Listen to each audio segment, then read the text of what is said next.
All right. Okay, we'll get started slowly but surely, and people will likely join us as I'm speaking about what we're going to be looking at today.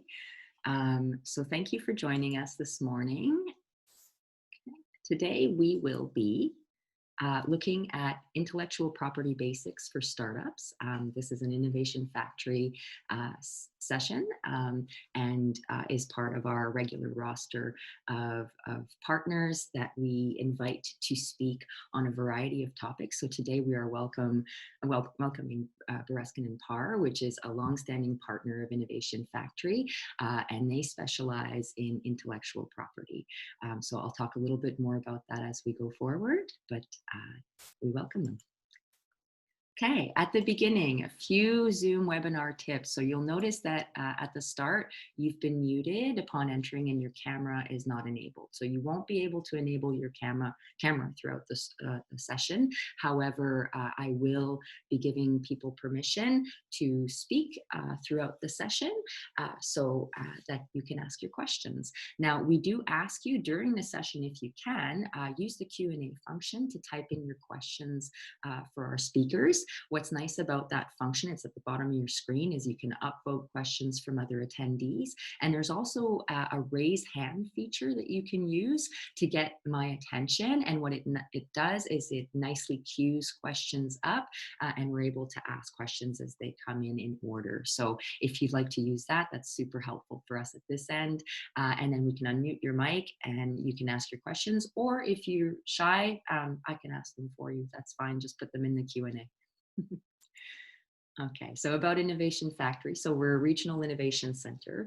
There are 18 of us in the province. Some of the better known ones are Mars and Communitech. We're Hamilton's chapter, and we're located within McMaster Innovation Park, and we've been there since. Sorry, if you could keep your mics muted when you enter. I've given you the ability to speak, but just so I can get through the intro, and then we'll have time for questions. So as I was saying, we're located within McMaster Innovation Park. We've been there since about 2011, and what we do is we work with startups and entrepreneurs in specific tech sectors to help them accelerate their businesses and innovate. So a little bit about what we do. So as I said, we help bring disruptive, unique IPs to market, and we hope to increase revenues, attract investment, and create jobs. So we are a not-for-profit, and so we never take any equity in any business. If you want to become a client, you can just sign up through an intake form on our website to see if you're a mandate fit. And we have a whole slew of services that we offer here that I've itemized on the left-hand side of the slide. So we work with information technology, advanced manufacturing, clean tech, life science, social innovation, as well as integrated mobility as it relates to autonomous vehicles through our CITM project, which is part of the larger AVEN project around autonomous vehicles in the province. So today, who we'll be welcoming is two of my favorites, so Patricia Folkens and Stephen Benny from Bereskin Parr.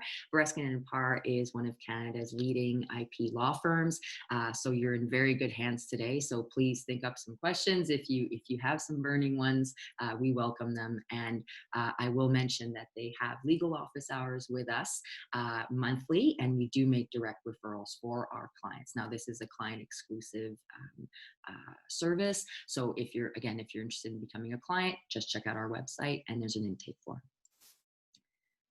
As I was saying, we work with many partners and organizations in our community and in our ecosystem, and we really couldn't do what we do without their help and their valuable content. So I work with them in programming to bring as much valuable content to our clients as I can alongside my colleagues. So thank you to everybody who has helped us help our clients. I got to mention this, Lions Lair is coming up next week. So if you haven't registered already, please check out the link, Lions Lair Pitch Madness, on our events calendar. We're doing bracket style virtual tournament this year. It's our 10th anniversary of Lions Lair, and this is where our entrepreneurs get a chance to go head to head and pitch their products for big prizes. So please check that out from 4 to 5 p.m. every day next week from September 21st to 24th. So I'll be there. I've got my faves. I hope you have yours. Okay, so a few other things coming up. We have our Venture Accelerator Sales Bootcamp that we've been running on a cycle. So we run it on the regular so that we can get our clients off on the right foot in terms of their sales planning. So we've got 4 sessions in that. There's 3 left to go, and it is a client exclusive. We also, as I mentioned, have the Bereskin Parr Legal Office Hours. So after this, if you want to shoot me an email, you're interested in having a meeting or a call with them, it's free. It's something just to help you out and to get you on the right track and thinking about IP. So we'd love to get you a meeting. We also have our sales and marketing peer-to-peer with Shopify coming up next month, which should be a lot of fun. And realizing success through young talent with BioTalent Canada. So this is really relevant to our life science company. So hopefully you check that out. Okay, and finally, my last slide before I switch decks to the IP deck is just our social links. So please check us out on Twitter and LinkedIn. We're very active there. And we also have a newsletter that goes out weekly with updates on funding and programs and everything else that we do. So check that out if you'd like. So on that, I'm going to stop sharing this one. And then I'm going to share my next slide. Okay, bear with me. Okay, so I'm going to welcome our folks to join us. Oops.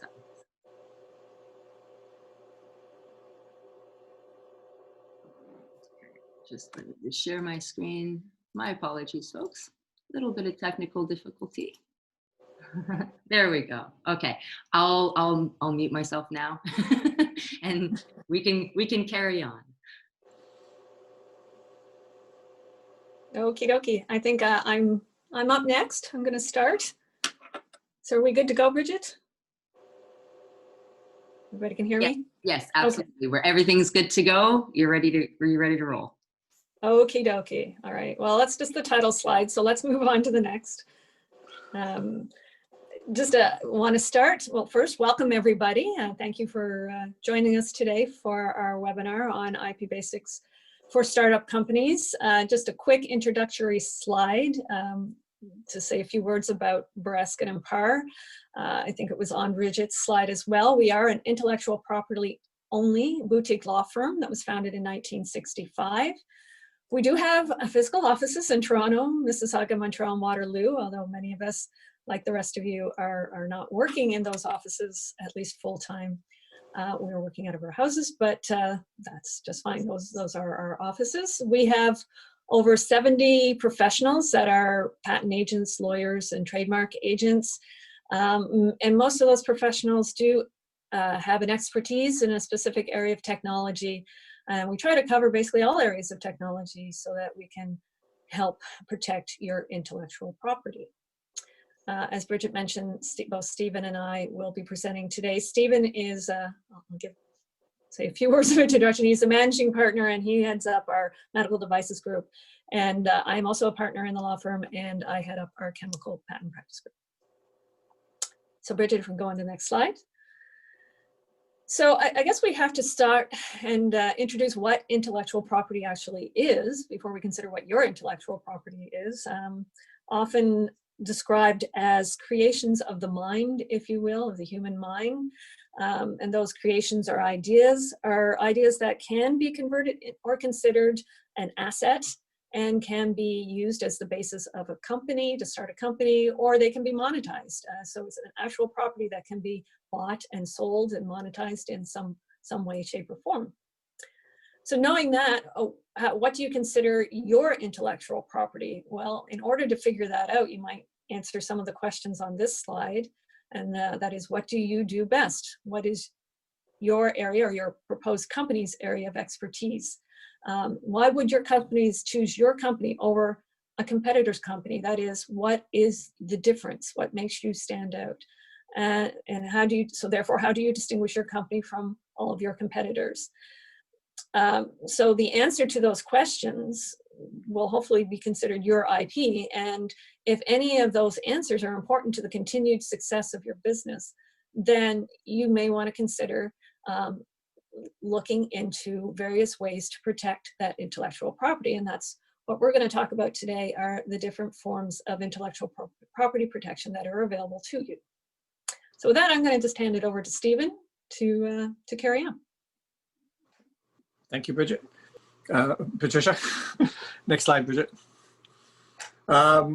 So why is IP important? I mean, this is a question that comes up fairly frequently, especially for companies starting off or those who don't have an IP strategy. I mean, IP is basically, it's a form of property. It's an intangible property, if you will, but it is a form of property. And it has a value assigned to it. What that value is, depends on the nature of what the invention is, perhaps, or what the brand is, and it can change over time. But you have to think of it in that sense. Why is IP important? It basically is, it's your property, it's your intangible property that is reflective of your intellectual assets that your company has developed. We can think of it, for example, in terms of the brands. Here you can see some famous brands.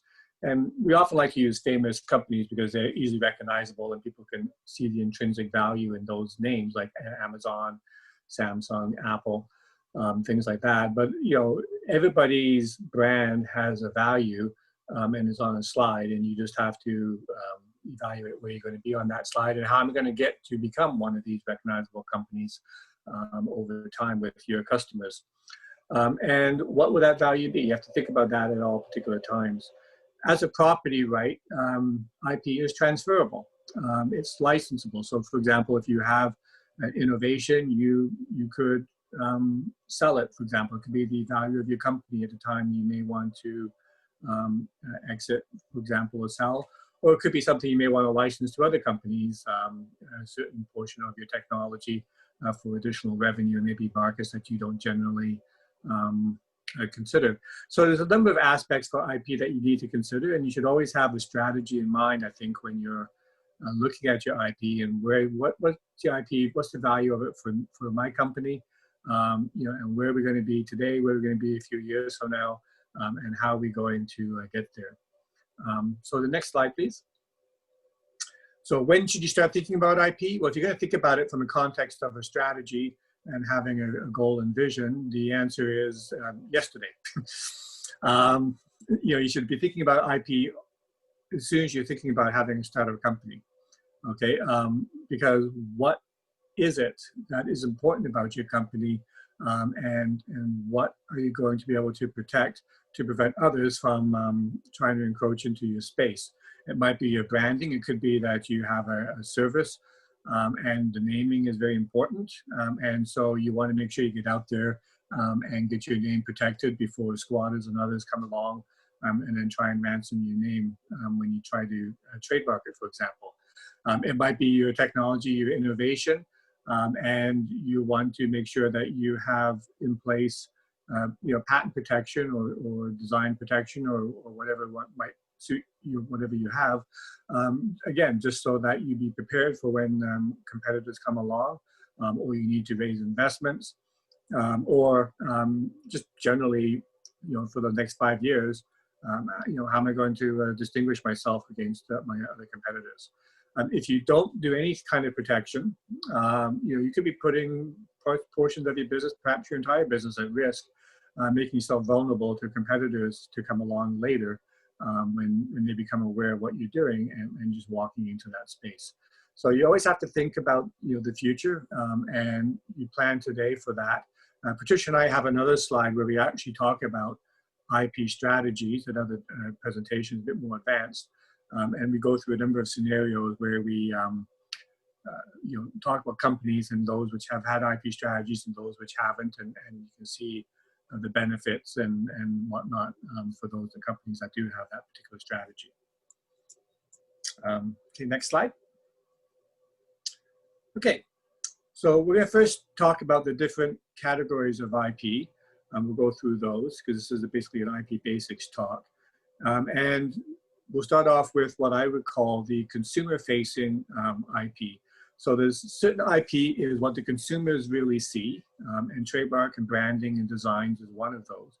And then the other IP is more or less sort of what your competitive advantage is, and it's more behind the scenes. The consumers aren't always aware of that. So if you have a patent protection on a certain technology within, say, a device or a chemical formulation or something, the consumers may not be particularly aware of what that is, but they do know the benefit that it provides. And they may know the benefit that it provides through the trademark protection. Next slide, please. Go back one. Oh, you're right. Sorry. Okay, I skipped ahead one on my deck here. Okay, so so let's look at the iPhone as a particular example of a trademark. So we're going to use the iPhone throughout the slides as a bit of an example because everybody's aware of the iPhones. And the iPhone, it's got practically every aspect of IP you can think about within the iPhone. It has patents, it's got trademarks, it has designs. So it's a very good object for a case study for this kind of a talk.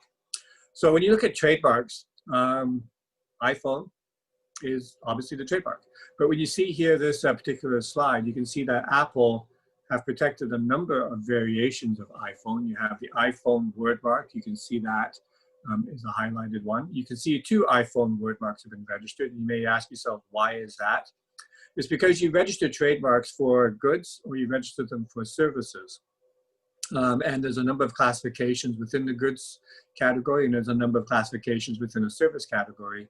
And most companies won't register a mark for everything. Because you have to use your mark for what you want to register it for. So they generally register it for what they're using it for, and then as they extend the use into new areas, they will re-register the mark for those new areas. And you can see that's what's happened here with the iPhone. So it started off as a goods mark, the number 1332390. It's an earlier registration, and it's for the actual phone itself. And then later on, the 1711364, that they added services to the iPhone brand. And you can see the classes on the right-hand side. The goods class is 9. That's quite often the classification used for scientific technology objects. And then the classes for the services is 37 and 42. And so this is how you kind of approach trademarks. You look at what do I have today? And then as you extend your business, you look at registering your mark again into new areas of business. And that happens all the time for companies. And some marks may never register beyond their initial classification of the marks you may wish to extend. And then you have variations on the mark. So you have the iPhone as the classic trademark. They also registered things like the iPhone 4S. I guess they're now on the iPhone, whatever, 10 something or the other, 11. They have registered works with iPhone, and they've even registered design marks. And you can see those 2 top ones are design marks. There's the classic iPhone with the logo and the works with iPhone with the picture of the iPhone. So those are known as design marks, and they also have a certain level of protection as well. And Coca-Cola is another good example where you can think about this, where Coca-Cola is registered as a word mark. It's registered in script form, you know, the script that we see on the Coca-Cola can. And it's also registered with colors because they have that distinctive red and white color scheme as well. And all of those registrations have benefits and layer the protection on top of each other. Now, obviously, you're not going to do that with your mark beginning, but I mean, eventually with time, if you come up with a distinct logo, if you come up with a distinct color scheme, you may want to consider registering those as secondary protections to your main word mark, just to layer your protections and build your strong brand. Next slide, please. So here's some examples of the famous trademarks that we know in Canada. There's the famous Tim Hortons one, and you can see that's a logo mark. They would also register Tim Hortons as a word mark as well. So it gives you, a trademark gives you the exclusive right to use the mark in association with goods and services. Okay, it protects the goodwill that you have with that. And when it comes to trademarks, that's important because when you license your brand, if you license your trademark, if that's what you're going to do, one thing you really want to make sure you keep control of in that licensing arrangement is the quality of what the other company is doing under your brand.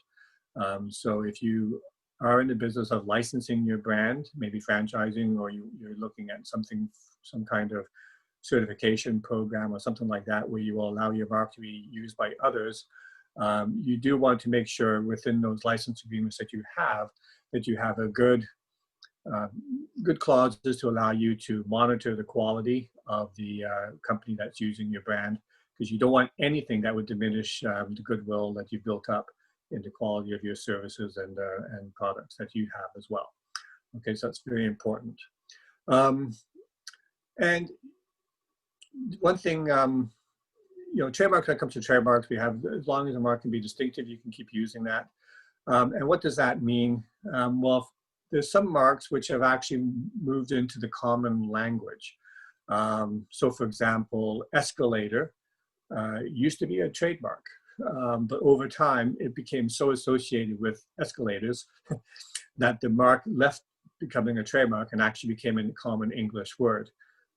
Hoover in England is another word like that, where everybody, when they hear the word Hoover, in England anyways, they think of the vacuum cleaner. Over here is still a trademark. So you have to be careful of that too. Sometimes success can work against you if people start using your brand as meaning that particular product or that particular service.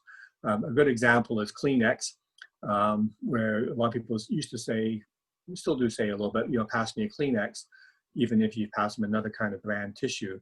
And how do you fight back against that? Well, Kleenex and Xerox are companies that have been very good at fighting back against losing their marks. And you can see Kleenex saying it's a Kleenex brand tissue. And they often thank screenwriters and others for using their trademarks properly and making sure it doesn't fall into the common English language.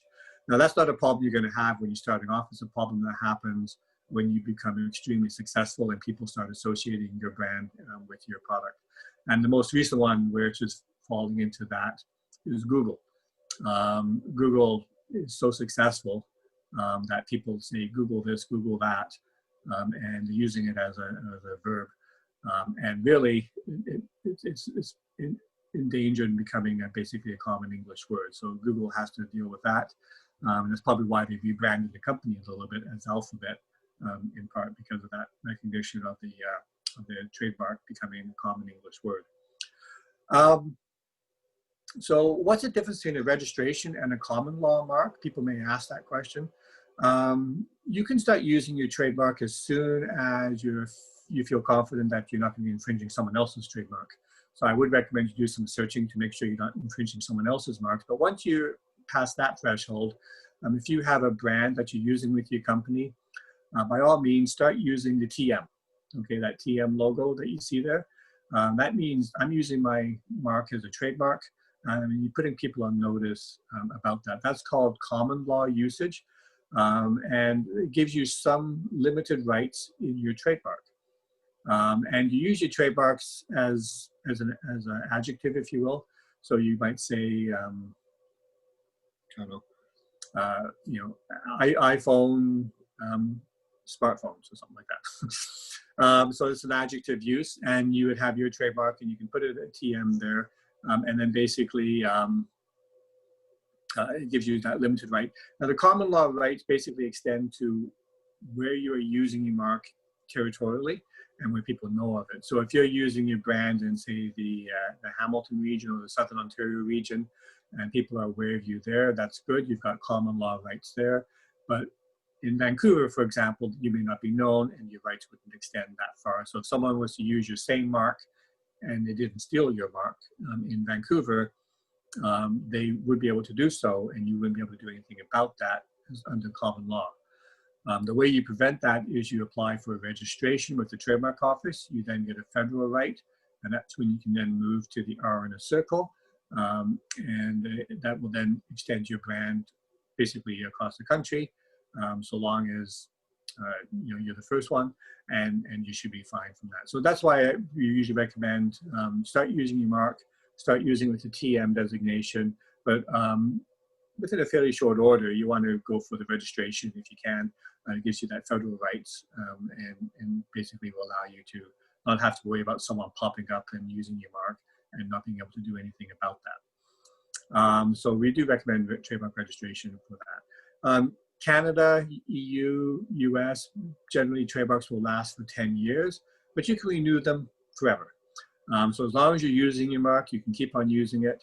And as long as your company's going and you're making sales, there's no reason why you would want to do that. And trademarks are one of those forms of intellectual property that generally increase in value the more you use it. Just make sure you don't become a Google or an Escalator. But so long as you can avoid that, as long as your brand increases, then you'll find that the value of that increases. And Apple, I mean, if you look at the branding of Apple, I mean, I think it's in the trillions of dollars the value of Apple is. I mean, obviously people would love to have Apple as a trademark, but it took a long time for them to get that way. Okay, next slide, please. Okay. So I think I'm just going to finish up the trademark section with a life sciences example, so that people know that trademarks aren't just limited to, the types of products, I guess, like in Apple and food and things, but the well-known Advil brand, I just pulled up the hits from the Canadian patent database for Advil, which we've all come to know and love, and there are several that are listed there. The oldest one, I think, goes way back. It's number 0512940. I think it's currently owned by, I forget who it is, somewhere. Oh, PF Consumer Healthcare out of Delaware has that trademark, right, in Canada at least. The ones that have been abandoned there were, as Stephen mentioned, they can be associated with different services and uses. These were associated with various thermometers. So I guess they ended up giving up on those, or they weren't able to get them for whatever reason. And the bottom two are a couple of design marks that Advil has applied for in their Advil and Go grid design first, and then the daytime, nighttime formulation. They have a trademark design registration on that box design as well. So these are the ones that they have in Canada. All right, I think we can go on to the next slide, and we're going to start talking about another form of IP protection, and that's patents. It's the area that I work mostly in, so that's why I'm speaking about it. So Bridget, if we can go on to the next slide. I guess we're just going to start off with, kind of introducing how important patents are. We're going to stick with the iPhone case study that Stephen introduced. And just on this slide, there's some news reports from 2019 of how active Apple is in still continuing to file patents and get patents on developments to the iPhone, whether it be a air power mat to keep devices in place while charging. They've got 56 patents and design patents for their Animojis and their Michigan Avenue store in Chicago. And then, like, for example, a patent related to the use of specialized VR keyboard with future headset. So clearly Apple does consider the patenting world and patents as valuable IP for an ongoing way to protect their technology. On the next slide, just a few life sciences examples where patents have been critical and in the news to the various technologies. Perhaps if you work in the biotechnology and life sciences area, you'll be well aware of the CRISPR patent battle. Is probably the better known in recent years. CRISPR is a genomic editing tool that was independently developed by two different groups, one at the Broad Institute on the east side of the United States, and one with a group of people out of the University of California, so in Western United States. And they basically independently developed it and filed patent applications and published within 7 months of each other. So the battle here has been over who was the first to get to the patent office, who's going to have the patent rights to what aspects of CRISPR. And this battle is still unfortunately ongoing. It started in 2016.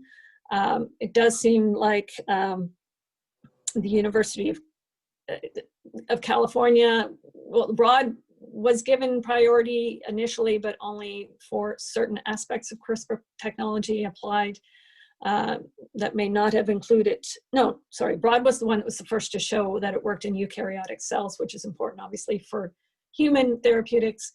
So the battle was whether or not the California group, by what they did when they did it, was it enough to support its use in eukaryotics as well. So that's kind of the essence of that battle. It's, of course, a lot more complicated than that, but it's definitely interesting in the life sciences area.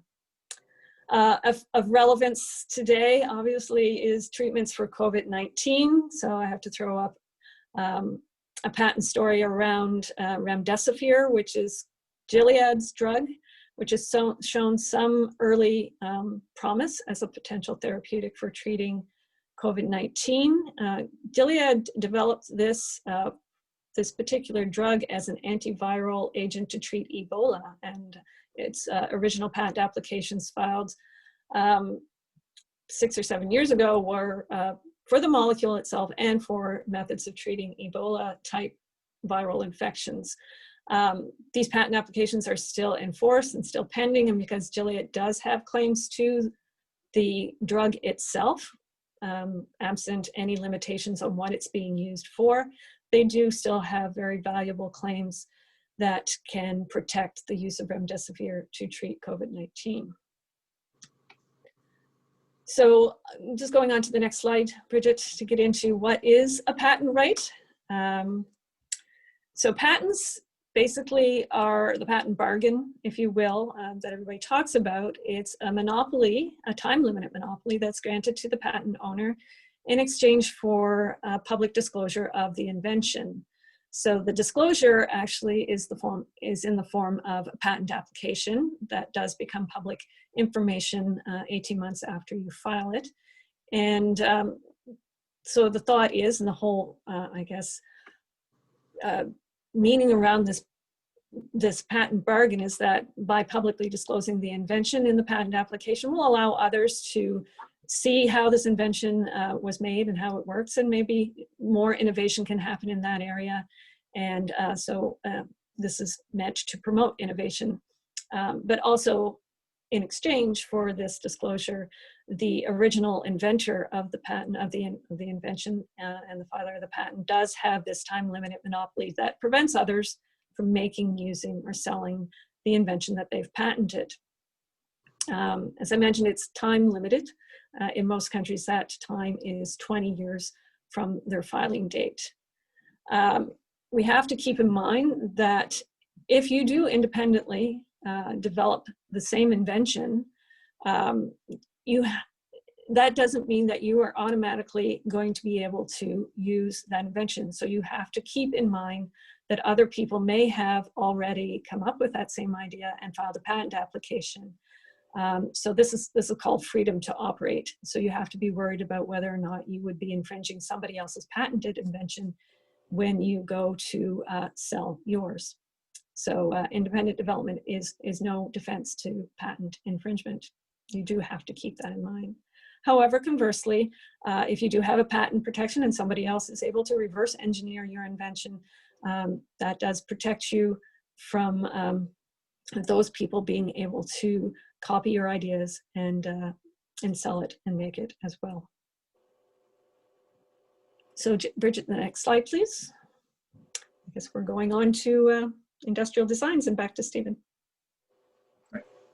Thank you, Patricia. Okay, Bridget, next slide. So industrial designs. Industrial designs are kind of a cousin to patents. They're also a cousin to trademarks. They have a kind of and also a cousin to copyrights. They have a very weird history.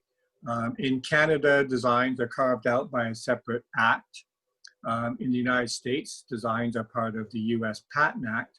So in the US, you often hear people say, I have a patent, but they actually mean they have a design because they call them design patents. In the EU, designs are often under the trademark umbrella. They're under the community design regime, which is very similar to the community trademark regime under the EU. So the designs have a very strange space, but they can be very valuable as well. And we often promote them as a good second tier protection of innovation, particularly one that has a unique shape and look to it. I think designs for a long time kind of wallowed in the nether reaches of IP world, but since Apple put an emphasis on designs with that original Bondi Blue iMac back in '98, designs have had an increased importance in particularly consumer products since then. And of course, the iPhone is probably one of the more iconic designs that has come around and basically gave rise to that huge case with Samsung. And Apple's case was actually fairly simple. It was smartphones before the iPhone and smartphones after the iPhone. And it was really one of those huge damages that they had received was basically one on the design protection of the iPhone more than anything else. So it can be very valuable, and we've had clients had huge success with designs in the courts as well because of that. So definitely think of designs if you have a product that has a unique look and something that is not terribly expensive compared to say patents, but it's a good form of secondary protection just to layer onto your IP. So here's your classic on the left side. Here's your classic design for the iPhone. And you can see there's a number of iconic aspects about that. It's a very simple design, but it is very unique as well when it comes to the smartphone space. But you can also protect more than just products. I mean, on the right-hand side, you see that Apple's also made design protection for certain user interfaces. And if you have an iPhone, you'll recognize that this is in the messaging app of the iPhone, that you can apply secondary indicia to a message, like a thumbs up or a haha or an exclamation mark. So they protected that as well. So that kind of protection for interfaces, think about that if you're working on an app. Do you have a particular user interface that you want to protect? And if so, then design protection may be suitable for that. Next slide, please. And here's a few more. And actually the one in the middle, that's if you have a Dyson fan, which I have one at home actually, that's the Dyson app. And you can see a picture of your fan, a picture of your home, well, just a picture of a home, I guess. And then you have some measurements about how your inside is in terms of the air quality in your home, as well as the outside. And you can control your fan from that. So it's a pretty nice little app, actually. So if you have it, again, if you have an app, if you have a software, if you have a user interface, think of design protection for that. So what does designs really protect? It protects the shape, configuration, pattern, or ornamentation in a finished article. That's just a Canadian definition. And you can just imagine, there's a lot of protection that can be made around these particular things. And the test for infringement, to know if someone infringes your design, it's basically a kind of an imperfect recollection by the user. So, if I look at something and I think that was yours in terms of its impression based on shape, configuration, pattern, or ornamentation, then I would be a good witness for your case. And if I said, no, they're quite different, then of course I wouldn't be a good witness. So it's a very subjective test. And you can see that gives rise to some of the power of designs because it becomes to the credibility of the witnesses and things like that, and what kind of evidence you can build up as to some form of confusion in terms of this impression of infringement. So I definitely recommend you think about designs. The protection, the cost is fairly reasonable, and it does last up to 15 years. And it's a good secondary form of protection. I will caution you can't extend design protection to functional aspects. This is where Lego brick had a bit of an issue because Legos have that distinctive circular snap fit, the circular projection on the top, and then the grooves underneath, and of course that allows for the snap fit. They tried to protect that through designs, and of course the court held that was a functional feature, not a design feature. There's some argument to that perhaps, but you got to be careful if you're looking at protecting things that move into functional areas for design protection. It should be more to the aesthetics, not the function. There is some wiggle room around function that if you could say, yes, this provides a function, but there are many ways you could achieve the same function. And this is just the only reason why we have it this way is for looks. That's the kind of argument you would have to make.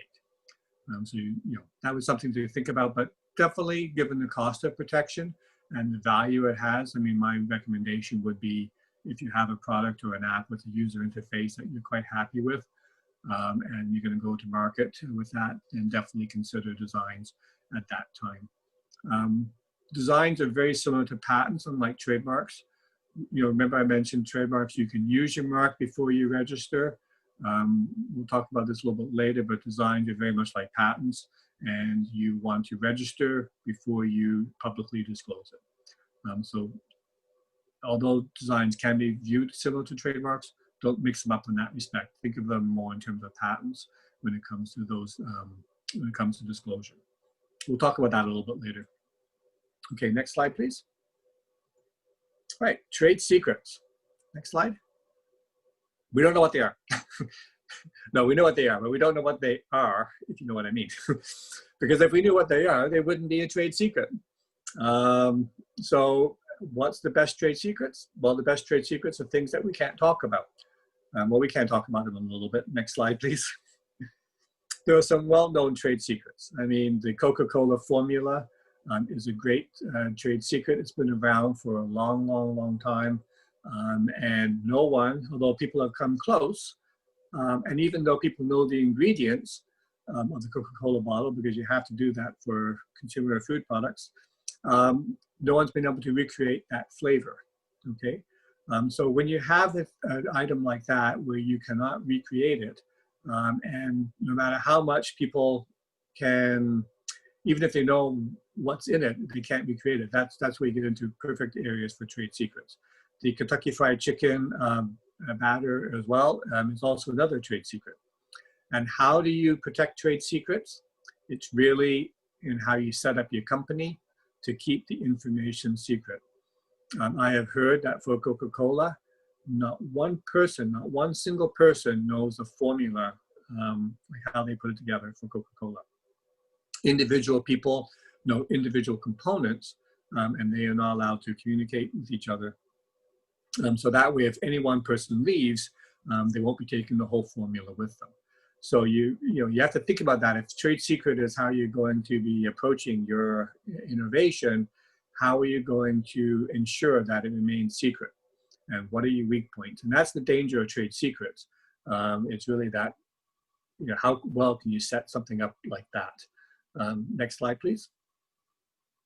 So when is it a good idea to do a trade secret? Well, again, if you can have something that cannot be reverse engineered or very difficult to reverse engineer, although I'd probably say almost impossible to reverse engineer, then I think trade secret is something that you might want to think about. It does happen a bit in some of the kind of formulations that we discussed, but it is definitely something that you have to think about. But what about patents? Is there an overlap between trade secrets and patents? Well, the answer is yes, there can be. Often in the early stages of development of your product, I would probably view that as a very similar to a trade secret stage. You want to keep everything confidential. You want to make sure that knowledge doesn't leave your company. So you almost want to implement, things that allow these things to be maintained secret as long as possible until such point that it won't be possible any longer. And that's when you flip over to considering a patent for that. Again, you have to be cautious of the limitations on when you can file a patent application. So here we're not talking about trade secret in the marketplace. We're talking more about like a trade secret within your company as you're developing it. And then when you're ready to say, okay, I'm now going to approach customers, I'm now going to perhaps publish a paper about it or whatever you're going to be doing, we're now ready to look at a patent protection. The risk for trade secret is once it's publicly known, it's out there. There's nothing you can do. You might be able to sue the person who leaked the secret if that was how it got out to the public, but that's never going to recover, the full market potential that you had before. I mean, obviously, unless that person's like Bill Gates, you'll never get the dollar values from them. So trade secrets are basically, they're great up to a point, but then you have to, then you have to acknowledge also the limitations. So disclosure of your secret is always the risk. There's a Dr. Pepper can here, and you may be wondering why there's a Dr. Pepper can there. Well, apparently the Dr. Pepper formulation was accidentally found in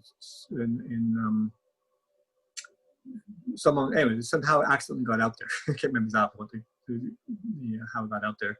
And so it's no longer something that can be kept as a trade secret. So anybody can make a Dr. Pepper beverage. They can't call it Dr. Pepper because they still have the brand protection, and that has a lot of value to it. But the actual reproduction of the actual flavor of Dr. Pepper, anybody could actually do that if they want to. Another example of that was the Mrs. Fields cookies. I remember them.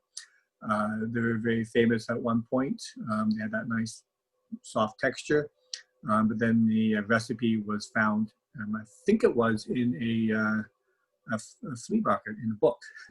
Someone found the recipe and they realized this was Mrs. Fields' cookies, and they started publishing on the net as well. So however your secret gets out there, if it's out there, there's not much you can do unless you can find who the leak was. But then again, it's very limited that you can recover from that anyways. Reverse engineering, if someone can buy your product and easily reverse engineer it, again, it's not something for a trade secret. And independent discovery, I mean, someone could independently come up with what you have, and as long as they can show that it was independent, they didn't have any knowledge from your company, no espionage involved, there's not much you can do about that from a trade secret perspective. So trade secrets are great in some limited capacity, but you also have to be very aware of the limitations on them. Okay, next slide, please. All right, copyright. Okay, next slide. So copyright is a very interesting form of IP. It really goes to what I would call more the artistic side of IP. And here's a case study with the iPhone, and you can see a number of copyright registrations iPhone have had. And really what these are, if you ever dig into them, they're actually advertisements.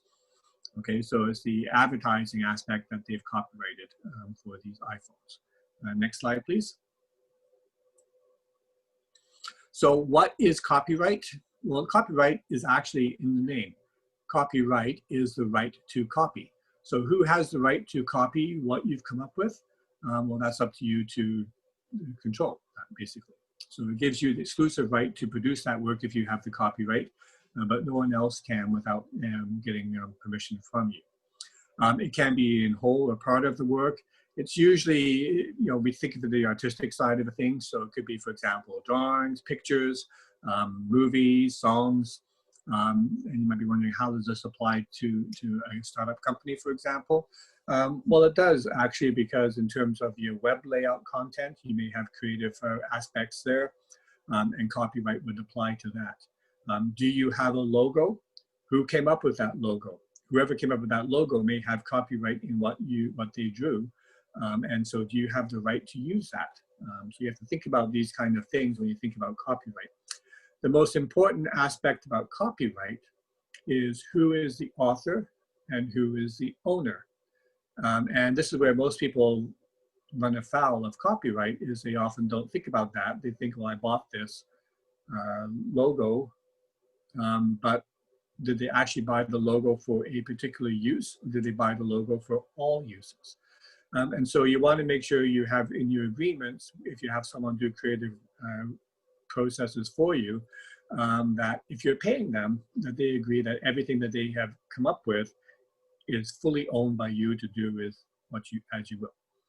Okay, so that's very important with copyright, is make sure that if you are paying for something that you actually end up owning what you think you own. And you don't want to end up into an ownership dispute later on, or you start using something that maybe you can't really use outside of a limited aspect.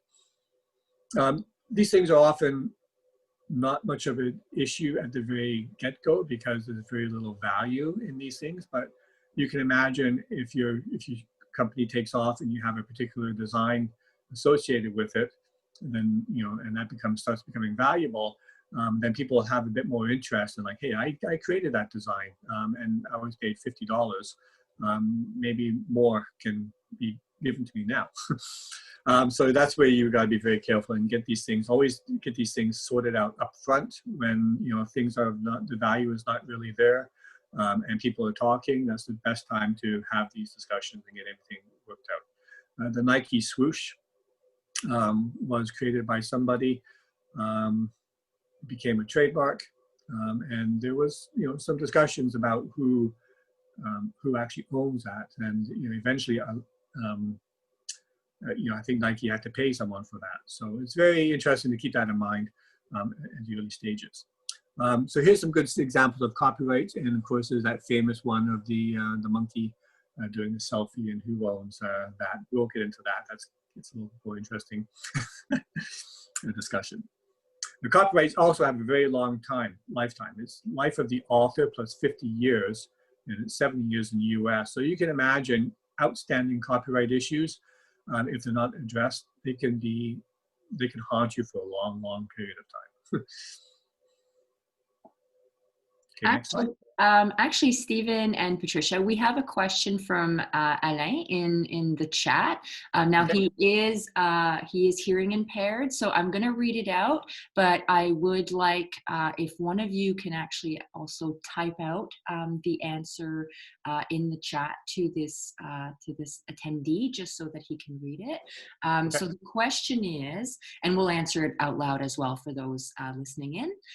So the question is, I am a Canadian computer game website called Blurbusters, but most of my audience is in the United States.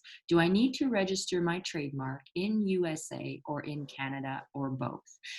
If I only had enough money, should I only register USA first, or should I register only register Canada first? Okay, so yeah, short answer to that question is trademarks are generally country by, most forms of IP are generally country by country. So yes, you would want to register your trademark in Canada and the US.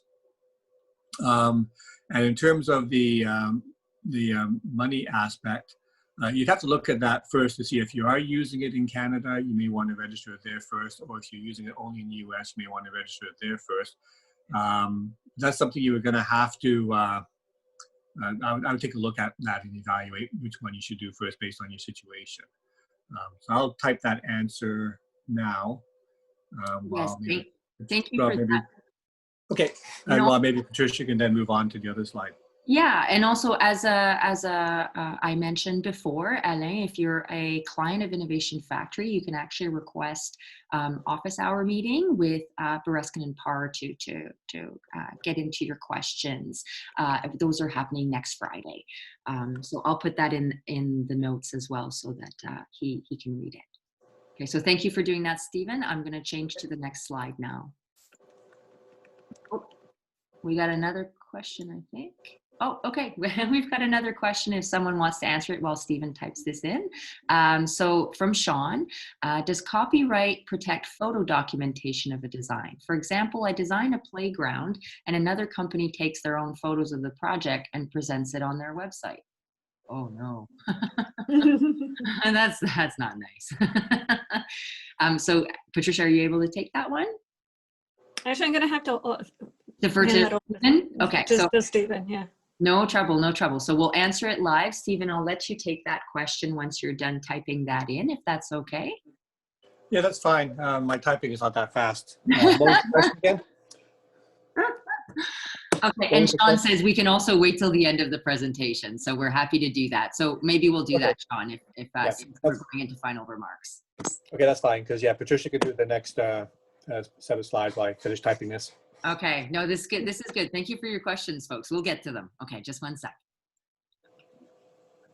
Yeah, sorry about that, but yeah, he's more of an expert in the No, copyright fine. and trademark We know what we know. area.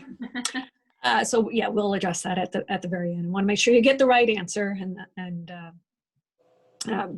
before we proceed. So I'm just going to finish up with a few slides to talk about IP tips and traps and a summary of some of the issues that we spoke about in our talk today.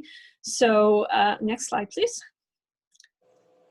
If you are, just new and getting into the startup company business, just beginning your company, beginning to think about IP, these are some of the tips I think that we wanted to give you about things to think about before you consider IP protection or before you consider selling a product or deciding on a brand or a trademark.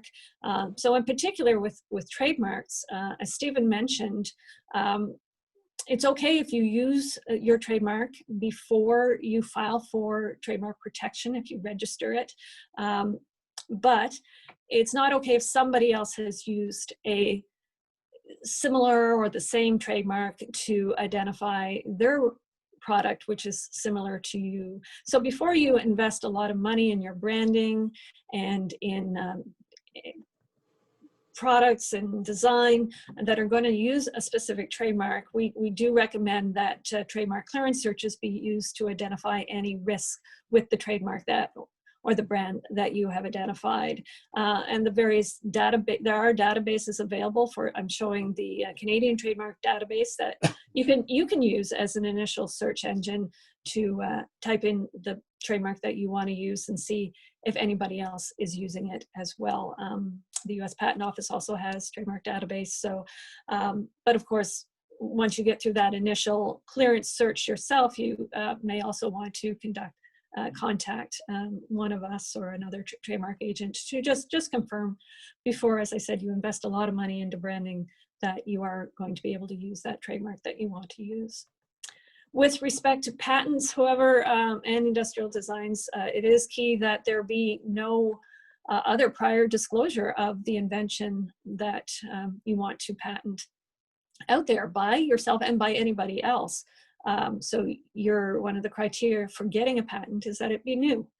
So nobody else has publicly disclosed it. And it also has to be non-obvious. So how do you determine that? Well, I think we need to go back. There are a number of databases that are out there on the internet that you can use to do some searching for whether or not your invention is indeed new. And for example, there's Google Patents, which is basically doing a Google search, but in a specific database that just has patent literature in it. So it's quite a powerful search engine tool to use to look to see if your invention is indeed new or non-obvious, if you will.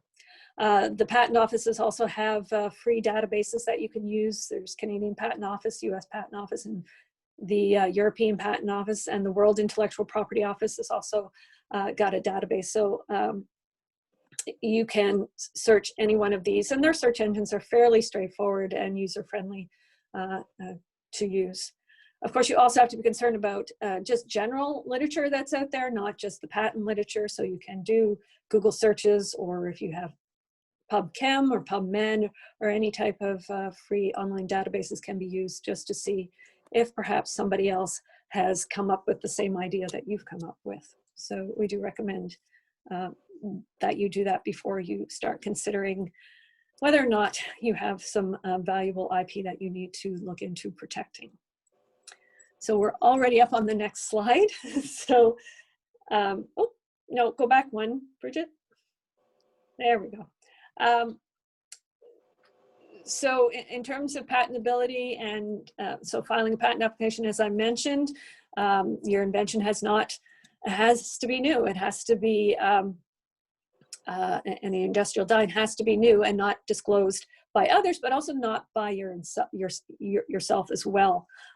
So it's very critical while you are developing your products and your intellectual property to keep your ideas secret. before filing any of your patents or industrial design applications. If you do have to speak about it for business reasons, use non-disclosure agreements, or consider just talking about it in very non-enabling ways, saying that you have this great product that is better than everybody else's product because it does things a lot quicker, or it's more efficient. You can say that that's what you have, but not exactly how or the function of the way that it does it. And that would be considered, for example, a non-enabling disclosure, non-enabling way to talk about your invention if you must. So that's another tip. On the next slide, ownership. This is kind of an IP trap, I guess, that you need to consider. It's very important for your company that it actually owns all of its intellectual property. So any IP that is going to be registered for that company should be registered early and in the name of that company. It's quite important to consider the founder's IP. They are the inventors, and as the original inventor, they will own their IP. There needs to be an assignment somehow from the original inventor, the founder, to the company. And that's best done in a proper written assignment document or through a license agreement from the founders to the company. Going forward, if your employees are paid to invent and do in the process of their work, they do invent technology that you may want to file IP protection for, you want to have good, solid employee contracts in place that specify that anything that they invent while employed with the company is owned by the company, and then you can subsequently actually get proper written assignments to confirm that. Also, if you are going to hire a consultant or a contractor, or you're going to work in collaboration with somebody, before you start any work, you should have agreements and contracts set out about who is going to own the IP and who is going to manage it. So it's something you should consider at the onset of any research project or any relationship before you get into it, so to avoid any conflicts later on. Next slide. Okay. I just wanted to cut in really quickly. So Stephen, you answered Alain, but you answered it to all panelists in the chat, so they can't see it. So if I could get you to copy and paste what you wrote, just to all panelists and all attendees in the drop tab there, he'll be able to see it. Yeah, I can't copy and paste. I'm going to have to retype it, unfortunately. I tried, but I couldn't do it either. I'm sorry. Yeah. Sorry about Yeah, that. it's sorry, I didn't realize it was just that. No, that's okay. It's just a little drop tabs there. So I just wanted to make sure he got to see it. Okay, thank you. Greta will put it in Q&A actually. So she'll be able to answer Alain through there. So don't worry. Okay. Okay, thank you so much. Sorry to interrupt. Okay. So basically just a few slides for finalization here.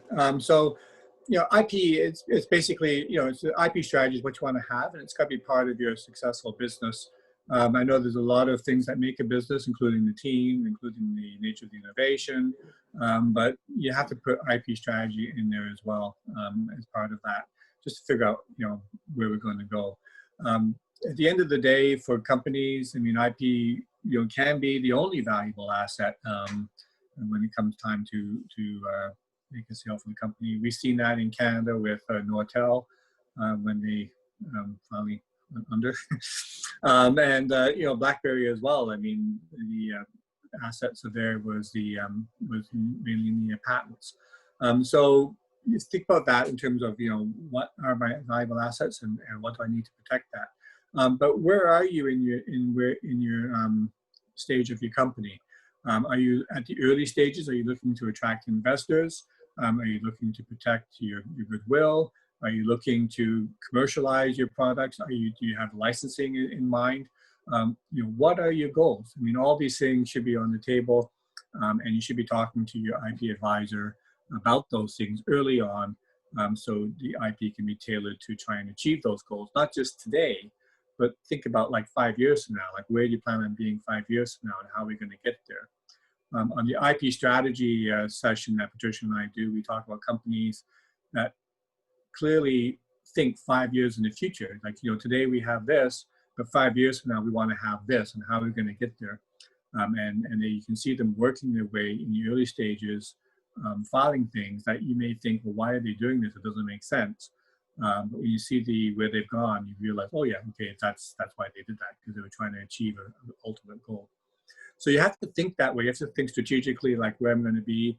And you know, IP is just a tool. You know, it's not going to make your business necessarily, but it is a tool to help you achieve making your business, and you want to use it properly and strategically.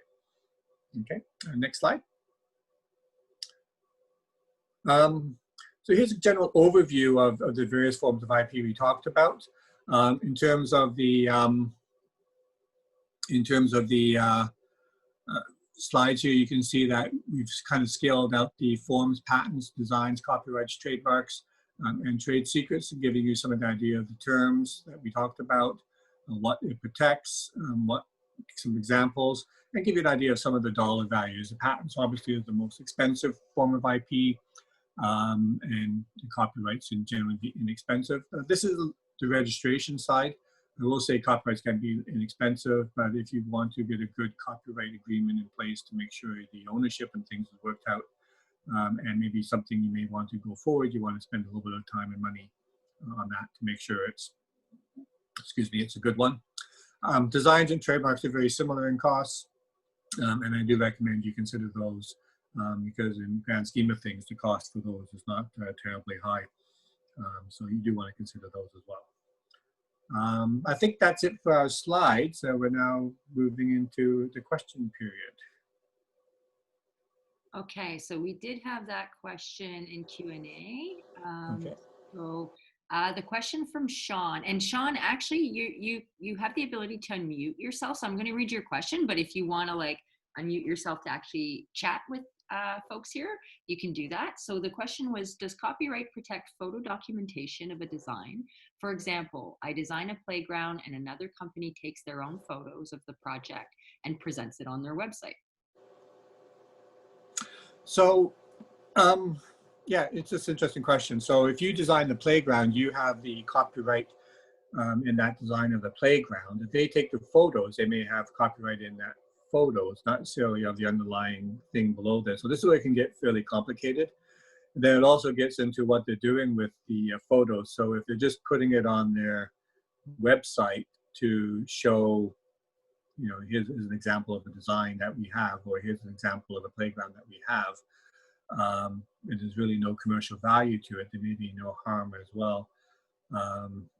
I know deck companies, for example, they may design a deck. You may help them design the deck you want for your home. But once it's done up, they'll take a picture of it and maybe on their website to attract other customers. So, you know, these are things you want to think about, and definitely, you know, like I'm not exactly certain what the arrangement here is for, but it's definitely something that, you know, if they do want to take pictures, you may want to ask them, so what's it for, and have that permission provided. You know, and if it gets more complicated than that, I'd have to refer you to one of my copyright colleagues because my knowledge of copyright only goes so far as well. Both Patricia and I are primarily patent people. Do you have any follow-up questions, Sean? No, I think that kind of answers it. It sounds pretty complicated and circumstantial, I guess. So it can be, yeah. Yeah. Sometimes these can be very specific to the situations, but you know, I guess my short answer is have those conversations with the people if they want to do that, and if you need more information, we can definitely put you in contact with one of our copyright experts. Thanks. Yeah. Okay, thank you for the question. So does anyone else have any questions? We have up until 11:30. I usually give a little bit of extra time for Q&A. If we finish a little bit early, that's okay as well. But I do want to give people a chance to ask some questions as needed. So I'll just wait a few minutes. If you want to unmute yourself, you can just do so, or you can put it in the Q&A.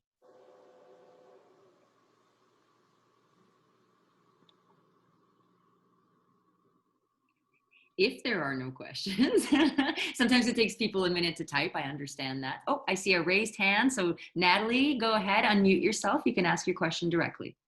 Oh, hi there. Hello. Hi there. So I have an idea for an e-commerce website, and I'm just wondering if, upon my research, if I found, somebody else was doing a similar sort of format with, I guess it's meant for a specific demographic, and there are different features that I came across that I thought, okay, this will work well for my target market. If I found that somebody else was doing that in another country, let's say, how would I go about, like, I don't know what sort of protection they would have, and how do I research that? I'm a little bit, I'm just sort of in the idea phase, so I'm trying to figure out what I can do. Does that make sense? Yeah, of course. Patricia, do you want to answer that, or do you want me to answer it? You go ahead. It's Okay. e-commerce. So. I mean, if I understand your question, you've come across things that people may be doing in other countries for slightly different aspects that may be applicable to what you're doing here. Website. Yeah, websites and things like that. I mean, so it gets interesting. So IP generally is country by country. There are some regions that it does protect, but generally you think about it country by country.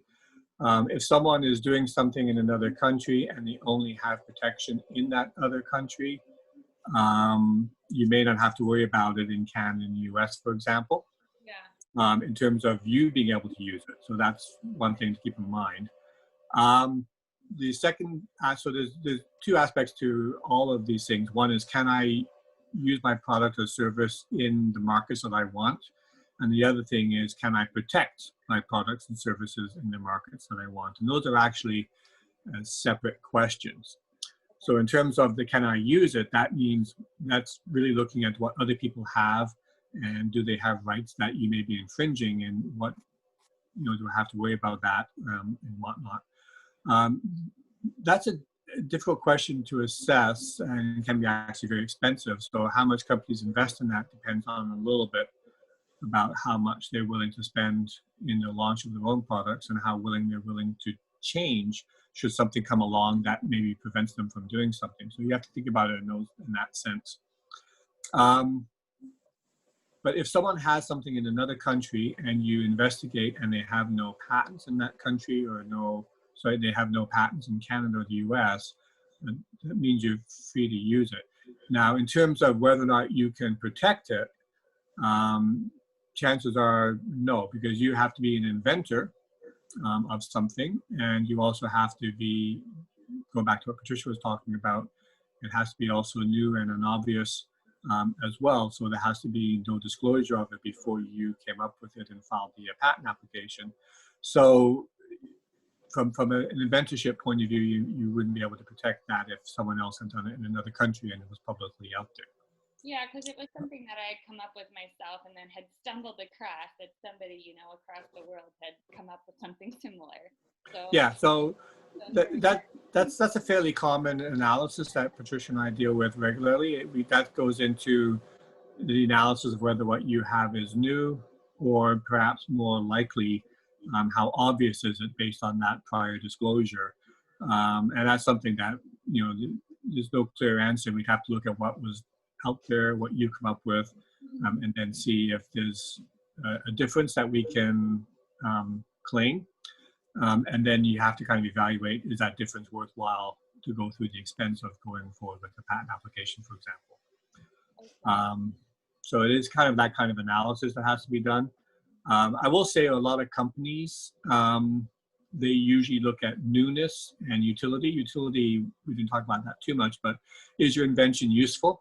And if your invention is useful and it's new, by the patent definition, then a lot of companies will consider moving forward with a patent application if there's value in the invention.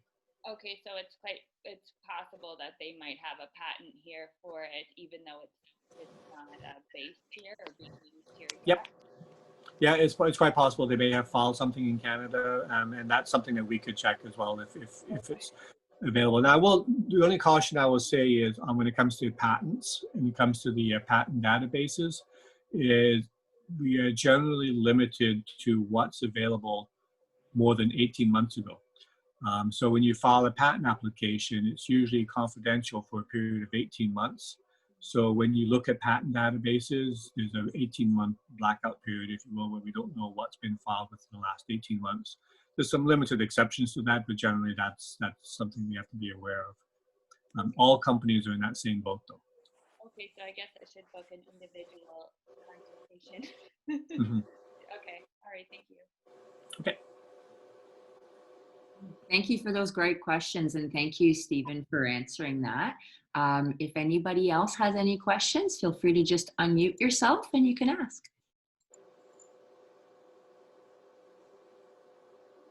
Give me a second. Okay. Thanks for retyping the answers I gave too. Yes, I took the time. I figured I had a few minutes to do it, so I just went ahead and did it for you. I did a typo. I'm not myself if I don't typo. Okay, Q&A. Let's see. I see that. Oh, yes, of course, Sean, you can ask another. Go ahead and unmute yourself and ask. Oh, okay. Sorry, I'll read it out. So he wrote, I provide custom playground design services and work under contract with architects, landscape architects, and other trades regularly. All parties who I work with get a glimpse of the inner workings of my service design process. How can my design process be protected as IP? Is this something to outline in contract terms prior to starting work? Yeah, I mean, the design process, I assume that means your creative process coming up with the custom services that you provide, I assume, right? Yeah. Yeah, okay. I mean, that may be hard to protect in and of itself. Patents usually go to things that are reproducible. So if you think of it like an assembly line, like if you had a process there that if you put something in one end and it's always going to come out a guaranteed way the other end, that's a bit more like a patent protection. So, whereas human creativity involved, that's definitely in the creative aspects. So each work is potentially unique, and it has to be kind of viewed that way. So bottom line is yes, I think every time you are given a mandate, you want to protect it through the appropriate contracts and agreements to make sure that everybody understands what they're getting and what you're providing. And you understand what you have at the end of it, if anything, and they understand what they have as well. Great, thank you. Okay, now what you might want to do, I mean, this is where I would probably put you in contact with one of my copyright professionals, is if you may want to start off with a certain template, like, this is how I operate, and this is what I will retain ownership in, and this is what you will have ownership in. And you may want to have it like a standard template contract when you ever approach any new mandate. And if you want something like that, it's something we can definitely help you with. Some people may want to modify that, but at least, if you start off with the standard thing, you can say, this is my standard template, and this is, we'll take it from here. Great, thank you. Okay. Thanks for the question, Sean. You guys never have to ask if you can ask another question. Of course you can. And as I mentioned, if there's more questions, you can unmute yourself and ask, but we do hold office hours with Bereskin Parr, and we do have slots available next Friday from 10 a.m. to 12 p.m., 30-minute slots. Now, this is client exclusive. You have to be a client of Innovation Factory to access this service, but we welcome you to do that. I put my email in the chat if you'd like to email me to book a meeting. Also, you can get in touch with your client services manager. So that would be Riley or Shannon at Innovation Factory to book as well. And if you need something sooner, we can do direct referrals. We're always happy to do that. So please just get in touch with us. This is what we do. So we'd absolutely love to help you. So if there are no further questions, I will end here by thanking Patricia and Stephen once again for joining us and providing really valuable content and answering your questions. If there are follow-up questions, something comes up to you, email me. I'm happy to put you in touch. But yeah, on that note, thank you to those of us who joined us today and for your questions. And thank you to Bereskin and Parr for your support, your ongoing support, and your wonderful content. Always appreciate it. Thank you. Thank you. Thank you. Thank you. Thank you. Have a great day.